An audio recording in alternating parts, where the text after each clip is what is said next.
Hello friends, welcome back to our channel Learn with Nishman. In last video, we started the subsection of opinion of third persons when relevant, right? And in it, we covered till section 46. Now, starting with section 47, as I told you earlier, in this subsection, we have in total sections from 45 to 51. Okay, so we will discuss all these. Section 47 says that opinion as to the handwriting. Okay handwriting का भी मैंने आपको बताया था. Handwriting के लिए हमें expert की ज़रूरत होती है या the known person who who is well acquainted with the handwriting of the particular person. In this section, it is not necessary that opinion is taken of only expert, right? Rather, any person may give their opinion. Expert क्यों बच्चे? देखिए, expert form opinion as to handwriting. He examined the documents in question and then compare it with the document which is to be proved, right? And then he will tell whether this handwriting is of that person or not. However, if in case of a person sees that handwriting of the person daily, अगर कोई person एक दूसरे person की handwriting को by chance ये letter है A B के letter को daily देखता है, right, and have known that handwriting for a long period, and therefore he can identify the handwriting even though he is not an expert. So opinion of expert or of the person acquainted with that handwriting is to give opinion. Handwriting के case में expert भी and also person acquainted means जिसको पूरी जानकारी है किसी के particular writing की. Okay, section 47 is not about expert evidence, rather it is about the person acquainted with the handwriting. Okay, जैसे आप देखते हैं, आप कॉलेज स्कूल में जाते हैं, you all daily saw signature of your teacher, right? And you are now acquainted with, so any of you can give opinion whether it is his writing or not. देखिए, acquainted when said it to be acquainted, ये word हम जब लिखते हैं इसका meaning क्या है बच्चे? That you have seen the handwriting of the over a long period of time. Business में आप ले लीजिए, बिजनेस है, like I write letter and when I receive letter of any of my friend and I see his or her handwriting, it proves that I have seen that handwriting over a period of time, right? And then it shall be said that I am acquainted of his or her handwriting. देखिए, expert opinion जो हमने पढ़ी थी वो 46 में पढ़ी थी, है ना. 47 में हम एक्सपर्ट के साथ साथ पर्सन एक्वेंटेड पढ़ रहे हैं, ये याद रखिएगा. आप एग्जाम्पल ले लीजिए, ए एंड बी, यही ले लीजिए. They do business word letters का. सो ए के ही स्टाफ में एक सी है, सी पर्सन है इसके स्टाफ में. ये लेटर जो बी से आता है पहले वो सी रिसीव करता है, सी फिर जाके ए को देता है. तो हेयर यहाँ पे क्या है? as staff will first read letter and then they forward it to A. Therefore, C also knows the handwriting of B. ऐसे ही अगर staff में D है तो D भी also acquainted with the handwriting of B. So they can also give their opinion. All right. तो अब आपको अच्छे समझ में आया बच्चे. Now come to section 47A. After 47 we have 47A. जैसे 45A था ऐसे ही 47A है. इसमें क्या बोला गया? Opinion as to electronic signature, right. Electronic signature की नॉलेज के अकॉर्डिंग ओपिनियन देना वो भी हम रेलिवेंट मानते हैं. So opinion as to digital signatures होते हैं बच्चे. ऑनलाइन ट्रांजैक्शंस जब करते हैं we use password and it is amount to our signature. अब हमारे पासवर्ड्स की जानकारी जो हमारे CAs होते हैं, हमारे पर्सनल लॉयर होते हैं, चार्टर्ड अकाउंटेंट हम CA को बोलते हैं, they also know our personal passwords. So they are well known with our electronic signature. They can be called as an evidence or witness and they can form their opinion. So opinion of certifying authority जो होती है, जैसे यहाँ CA है, because they issued that electronic signature certificate, right बच्चे? So this is your section 47 and 47A. अब आता है आपका सेक्शन बच्चे 48. 48 सेक्शन किसकी बात करता है? Opinion as to existence of rights, tenets etcetera when relevant, right. जब कोई राइट या कस्टम या टेनेट की बात करें तब वो रेलिवेंट होते हैं।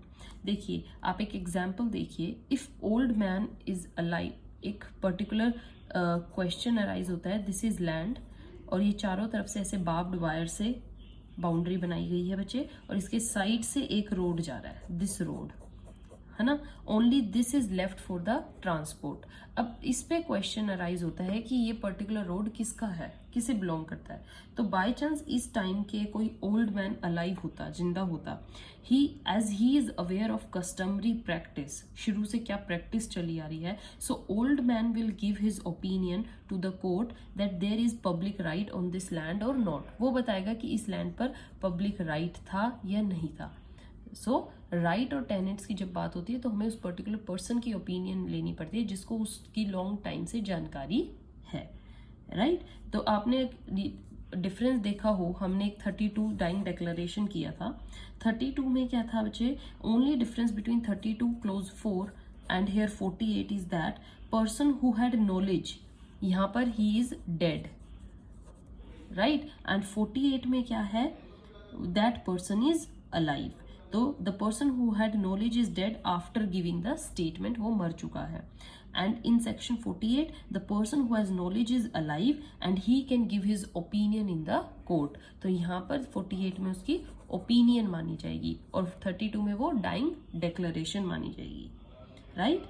Section 48 is not talking about individual customary right, rather in general it talks about custom as to the class of the person is there। Okay, एक और हम एग्जाम्पल लेते हैं बच्चे। ये दो लाइक कोई प्रॉपर्टी है, यहाँ पर एक वेल है, कुआ, and it's a boundary or a road going. So earlier there were no tubewell in the village. Now controversy is that about this well is personal and other can not use it. अब ये कह रहे हैं कि ये personal well है। If same older time का कोई people give his opinion that everyone is using that water of well is relevant, अगर कोई पुराने टाइम का आदमी ये कह दे कि पुराने टाइम से ही इस कुएं का पानी हम यूज करते आ रहे हैं, तो उस पर्टिकुलर पर्सन की जो ओपिनियन होगी वो रेलिवेंट मानी जाएगी। समझ में आया बच्चे, as it is opinion on public right. So, if grandfather had earlier asserted that well is for everyone, मान के चलिए उन्होंने ये बोल दिया कि ये well सबका था, तो ये क्या है, relevant statement है। Okay, now come to section 49। 49 से बचे हम डिस्कस करेंगे। सेक्शन 49 क्या कहता है, opinion as to the usages, tenets etcetera when relevant. Sorry, ये स्टेटमेंट बच्चे जो थी 48 की स्टेटमेंट थी, opinion as to the existence of rights और कस्टम। यह हमने राइट्स और कस्टम की बात करी है, and here we will talk about usage and tenets. Okay, this is what our section 49 talks about. Section 49 क्या कहता है, if court has to find out the custom और any usage of a family लगा लो, or constitution and government of any religious or charitable foundation, or local words or terms in local language which is used in particular district, right। किसी भी word का usage, किसी customary practice के usage, कोई टीनेंट आ रहा हो, कोई चैरिटेबल फाउंडेशन में का कोई वर्ड हो, लैंग्वेज से रिलेटेड हो, तो हम उसको ये देखेंगे कि उस टाइम से वो कब तक चला आ रहा है, वहां पर ओपिनियन मैटर करती है। ओके, जैसे आप एक एग्जांपल देखिए, अ पर्सन है, राइट, उनके बीच में कॉन्ट्रैक्ट है, तो वहां की जो पर्टिकुलर लैंग्वेज है उसमें जब इस कॉन्ट्रैक्ट जब बन रहा है, तो जब एक पर्सन को अपना यस बोलनी हो उस कॉन्ट्रैक्ट में, अपनी ओपिनियन देनी हो, एक्सेप्टेंस देनी हो, करते हैं ना कॉन्ट्रैक्ट में offer and acceptance, particular person अपनी ऑफर देगा, दूसरा पार्टी अपनी एक्सेप्टेंस दे। तो एक्सेप्टेंस के केस में बाय चांस वो अपनी लोकल लैंग्वेज का कोई वर्ड यूज करे, ठीक है, लाइक गिविंग यस, या कोई और जेस्चर से कुछ बताए, या वहाँ की कोई पर्टिकुलर लैंग्वेज के अकॉर्डिंग उस यस को जो भी बोलते हो, यस कहना, हाँ कहना, तो जो वो वर्ड होगा, court will take opinion of the person who had special knowledge of that word, those things, then court will say whether that usage or custom is valid or not or relevant or not। समझ में आया बच्चे? Section 49 में हम usage, टीनेट, languages जो चलती आ रही हैं उनके regarding opinion of the people who have certain knowledge about that will take and that will become relevant. Now comes the section 50. Section 50 किसकी बात करता है बच्चे? Opinion on relationship when relevant, right? Opinion on relationship. So relationship पे opinion जब बनती है तो वो कितनी रेलिवेंट होती है? Section 50 declares the opinion of the person having special knowledge या means to know the relationship is relevant, but such opinion should have been expressed by the conduct of the person. जब आपको relationship के ऊपर कोई opinion देनी हो तो वहां पर वो रेलिवेंट कब होगी? You have expressed by the conduct of person, and therefore person doesn't have to appear in the court to give his evidence regarding the opinion. Rather, the conduct that he did earlier which expressed his opinion about the relationship will have to be proved. जो भी उनका conduct होगा वो prove करना पड़ेगा. That is enough for taking the opinion on relationship. आपको court में आके बताने की जरूरत नहीं है, right? Only what matters is your conduct. That's what your section 50 talks about. Now coming to the section 51. 51 says that grounds of opinion when relevant. Grounds of opinion when relevant. Okay, so 51 says basis of opinion. Any person. In section 51, the fact is relevant, the basis of the opinion, whereas in section 46, it is not the basis, rather it is some other independent fact, right, which either supports or is inconsistent with the expert's opinion. यही होता है बच्चे. यहाँ पर क्या होगा? जो fact support करते हैं पर्टिकुलर ओपिनियन को वो रेलिवेंट मान लिए जाते हैं. ठीक है, फैक्ट्स जैसे कौन से एक पर्टिकुलर स्टेटमेंट को सपोर्ट करे? By chance experts narco text उनके किया और वो सपोर्ट में आया. हैंड राइटिंग को हमने टेस्ट किया, वो सपोर्ट में आया. ठीक है, तो जो भी फैक्ट उनके सपोर्ट में आए वो सब उसमें क्या मान लिए जाते हैं बच्चे?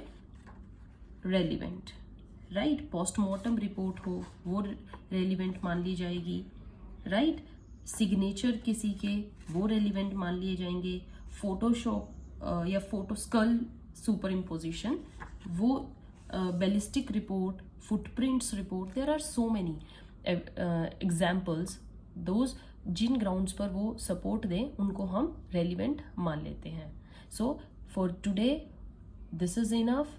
In next video बच्चे stay tuned because I will going to discuss very important examples with you on how the opinion of third person or third thing matters. So in next video I'll give you case studies along with examples. Okay, stay tuned for the next video. Till then keep studying. सारे sections को अच्छे से कीजिए, examples पढ़िए. Thank you.